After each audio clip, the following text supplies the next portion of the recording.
jeunes leaders de l'Ituri, constatons une sorte de confusion dans les informations concernant la rétrocession des 40% des recettes de cette province par le gouvernement central de Kinshasa. À en croire les écrits de la presse de Bunia, le gouvernement provincial se plaît d'avoir 15 mois d'arriérés de rétrocession. Pourtant, des documents venant de Kinshasa attestent que l'Ituri a pour l'exercice 2019 été rétrocédé avec dépassement de l'ordre de 176,96% sur le montant qui lui était prévu. Ceci rend incompréhensible les arriérés des rétrocessions que l'Ituri acquises à ce jour.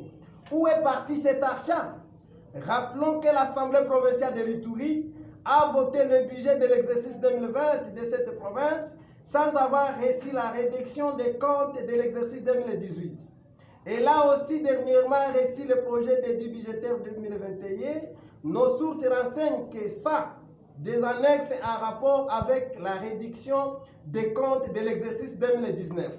Cette manière d'agir fait croire à une certaine complicité de cet organe délibérant puisqu'elle déroge à l'esprit de la loi financière. En l'absence d'une réduction des comptes au niveau provincial, l'Assemblée provinciale devrait se référer même à l'Assemblée nationale. Si la rétrocession de l'exercice 2019 a été effectuée avec dépassement, il est admissible que la province de l'Ituri accumule plusieurs mois d'arriérés de ses agents et des loyers pour ces différents bureaux qui sont locataires chez les tierces. Le bureau de l'Assemblée provinciale, par exemple, n'a pas payé son loyer depuis plus d'un an et les députés et les agents membres de ce Parlement provincial ont plus de 9 mois impayés. Il en est de même d'autres bureaux de services publics. Sur terrain, plusieurs projets d'investissement n'avancent pas ou ne sont pas exécutés, malgré le dépassement de la rétrocession de l'exercice 2019. C'est à croire que l'argent de l'Ituri s'est volatilisé quelque part. Une enquête sérieuse, minutieuse et indépendante s'avère nécessaire pour établir la vérité dans ces dossiers. Nous devons savoir si réellement cet argent a été décaissé en faveur de la province ou à quoi il a servi.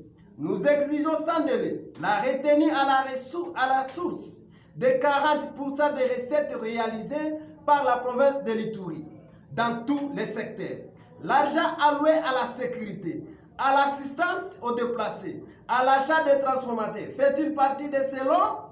Il est nécessaire et utile que l'Assemblée provinciale et le gouvernement provincial se réunissent d'une manière urgente dans un huis clos pour tirer au clair cette situation.